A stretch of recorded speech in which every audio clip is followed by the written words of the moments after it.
Olá gente, sejam bem-vindos para mais uma videoaula aqui na nossa plataforma.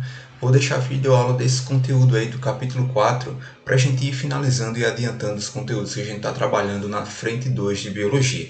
Então, mais um conteúdo em Ecologia, de Natureza, de maneira geral. Vamos falar sobre sucessão ecológica e sustentabilidade, tá? Então, aí rapidamente, nesse capítulo nós iremos falar sobre como é que se dá a transformação nos ecossistemas, vamos entender as etapas de sucessão ecológica e também vamos diferenciar alguns tipos de sucessão ecológica, beleza?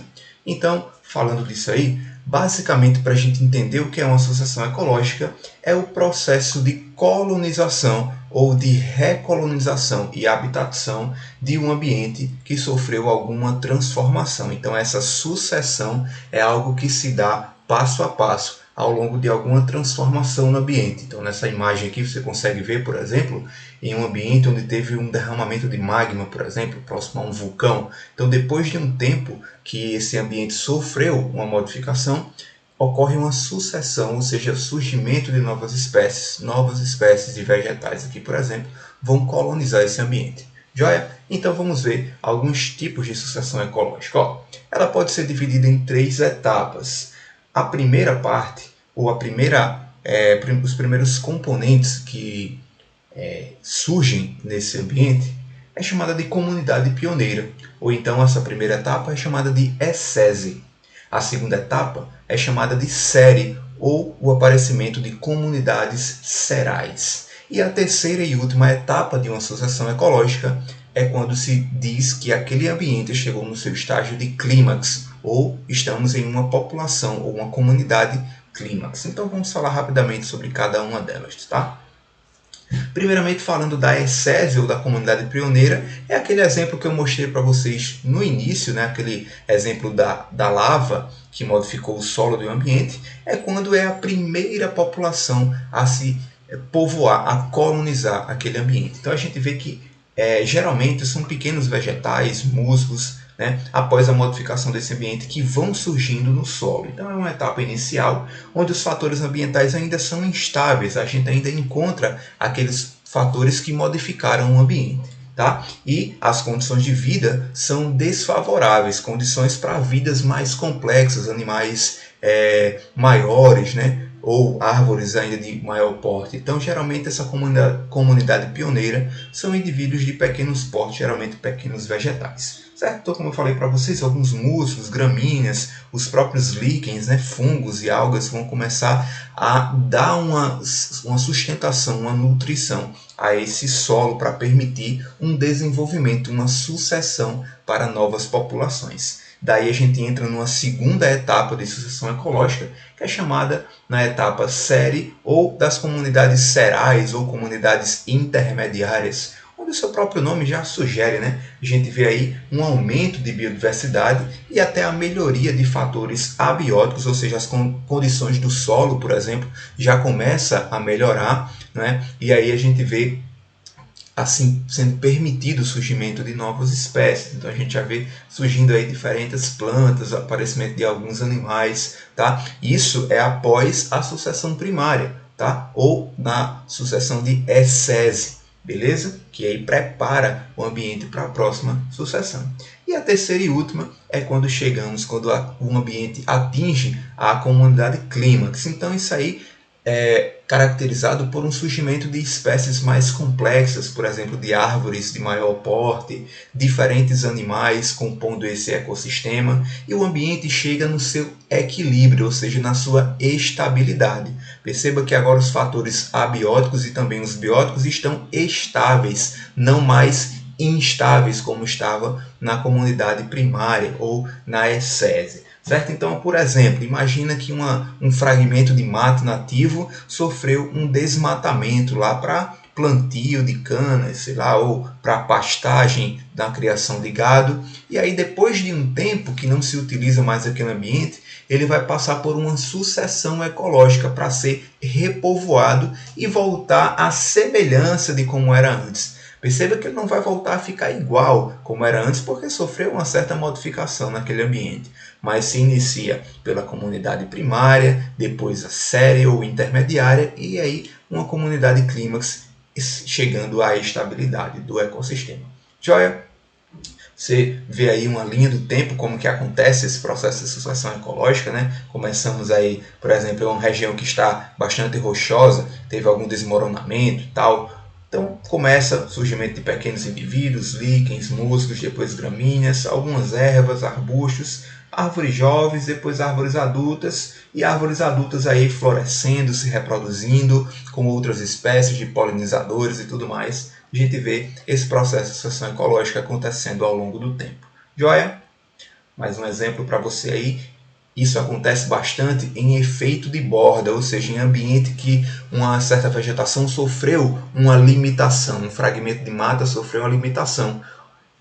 Isso acontece basicamente quando há a abertura de uma estrada, de uma rodovia, por dentro, né, de um fragmento de mata, de uma reserva. Então, essa parte que foi desmatada, nas bordas, né, a gente vê que existe uma certa complexidade para se chegar aí ao centro. Há uma diferença de vegetais e de populações, né, de indivíduos que são encontrados gradativamente à medida que se caminha para dentro desse fragmento. Então você vê aí acontecendo sucessão primária, secundária, terciária, ou sese, série e clímax, beleza? Gente, para a gente entender esse funcionamento aí das comunidades, a gente precisa também trazer alguns conceitos sobre produtividade.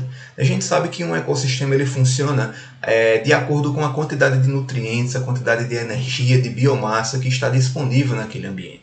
E quando a gente fala nisso, a gente tem que lembrar o que é uma produtividade. E a gente vai lembrar dos conceitos de biomassa que falamos, que é aquela quantidade de matéria orgânica por área ou por volume que vai estar disponível para outros indivíduos para se relacionarem e assim permitir o seu melhor desenvolvimento. Então a gente pode falar de produção primária bruta, né, que é a quantidade total de biomassa produzida pelos organismos autotróficos em um ecossistema. Daqui você lembra que já são os indivíduos produtores de base de cadeia alimentar. Mas quando falamos em produtividade primária líquida, é aquela que está disponível de fato. Então você já lembra, você já viu falar sobre cadeia alimentar, sobre pirâmide ecológica de biomassa, de energia. Você já sabe que existe uma certa perda, uma certa dissipação de energia e também, consequentemente, de biomassa disponível para os outros níveis tróficos. Então a produtividade primária líquida é igual a bruta menos o residual ou a perda, certo?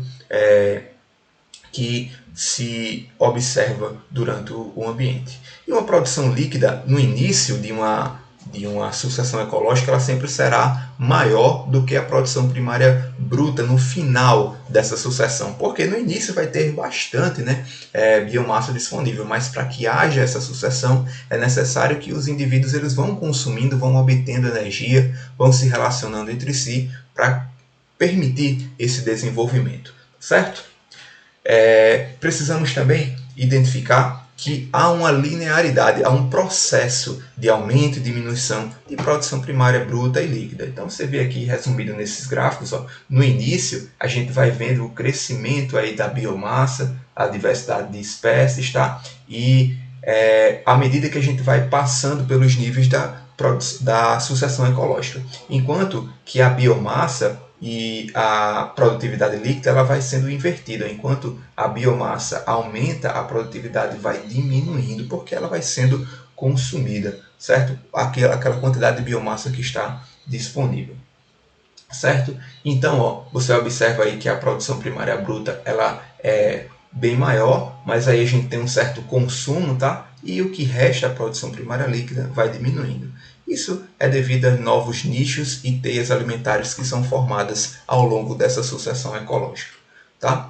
Quero falar para vocês rapidamente sobre a seleção R e seleção K, que são algumas estratégias que os indivíduos possuem para a sua reprodução, para a renovação da sua população no ambiente que sofreu modificação. Certo? Então, os indivíduos eles apresentam essas estratégias adaptativas de sobrevivência de acordo com as condições ambientais. Então, quando a gente fala em uma seleção R ou uma seleção ou indivíduos R estrategistas, são aqueles indivíduos que vivem nos ambientes imprevisíveis, né? É quando sofrem, por exemplo, várias modificações constantes naquele ambiente, passíveis de necessidade de várias sucessões ecológicas. Então, como assim? Por exemplo, veja um mosquito. Um mosquito ou uma mosca, de maneira geral, a gente vê que o seu tempo de vida é bastante curto, porque eles estão propícios a morrerem muito rápido no ambiente. Então, eles têm um processo de crescimento, de desenvolvimento, até o amadurecimento sexual muito rápido para poder se reproduzir, certo? De maneira efetiva e gerar uma prole abundante. Assim, ó, a gente vê que os mosquitos eles colocam muitos ovos, um exemplo aqui, ó, de uma rã que coloca vários ovos aí, porque ele sabe que o ambiente que ele está ali é bastante imprevisível. Esses ovos podem ser consumidos por predadores, né? Não sabe se é a condição da água, se vai ficar por muito tempo, tempo suficiente até os filhotes se desenvolverem. Então esses indivíduos, eles têm um certo tempo curto de vida e eles procuram ter uma reprodução efetiva, certo? Por mais que eles se reproduzem pouco devido ao seu pouco tempo de vida, mas eles buscam colocar uma prole muito grande para pelo menos garantir que metade ou um pouco mais da metade daquela prole ou daqueles ovos, né, sobrevivam. Então os indivíduos R estrategistas eles buscam ter uma reprodução e a sobrevivência da sua prole mais eficiente, certo? Enquanto que os indivíduos K estrategistas eles são um pouco o inverso, ou seja, são aqueles que investem em pouca prole, ou seja, um filhote a cada reprodução, né, que a gente tem, por exemplo, o ser humano, mas eles investem muito também no cuidado parental, certo? Então, ao invés de eles se reproduzirem constantemente e produzir uma prole gigante, eles preferem gerar apenas uma prole, mas elaborar melhor esse cuidado parental para garantir a sobrevivência dessa prole. E geralmente esses animais, esses indivíduos K estrategistas, ou que fazem uma seleção do tipo K, eles vivem em um ambiente constante, eles têm um crescimento lento que dá para acompanhar, que dá para proteger esse indivíduo. Geralmente são indivíduos de maior porte, né? E tem um tempo de vida mais longo. Eles se reproduzem várias vezes ao longo da sua vida, por ter uma vida relativamente maior, né? Um tempo de vida mais longo, e elaboram esse cuidado parental. Joia? E só para a gente finalizar aqui, quero falar para vocês classificando os dois tipos de sucessão ecológica. Nós temos um tipo de sucessão ecológica primária, ou seja, que acontece naquele ambiente que nunca foi habitado. Então, se existe um ambiente assim bastante árido e que se não tem nenhuma influência direta de nenhum outro indivíduo naquele ambiente, a gente chama de uma sucessão primária, certo? Enquanto que a sucessão secundária é quando uma área que já foi habitada, certo? Ela sofreu algum dano, sofreu alguma modificação ambiental por uma enchente, por uma queimada, e ela passa por uma renovação, certo? E que ainda existem indivíduos naquele ambiente que sofreu a modificação. Por exemplo, quando nós temos uma enchente, várias espécies elas são perdidas, mas outras espécies de plantas, por exemplo, que sobrevivem frente a essa modificação ambiental, elas podem, a partir dela, gerar uma nova sucessão ecológica, certo? Então, em uma sucessão primária, a gente vai ver o desenvolvimento de vida em ambientes totalmente inóspitos, totalmente inabitados. Aquele exemplo lá do vulcão, ó, destrói completamente a vida e ali tem que começar uma sucessão primária, porque a vida foi para o zero. Enquanto que numa sucessão secundária é naquela situação ali, ó, que sobrou algumas vidas, né? Já foi habitado ali, então já dá para aproveitar aquela situação, certo? Então, gente, eu creio que é isso. Nossa aula bem tranquilo, só para a gente ir adiantando esse conteúdo, para a gente não se amarrar na ecologia. Então, fica aí para vocês a atividade do livro, certo? Deem uma lida nesse capítulo com carinho, para a gente finalizar esse conteúdo. E qualquer dúvida, estou à disposição de vocês lá na nossa plataforma, certo? Grande abraço e até a nossa próxima aula. Valeu!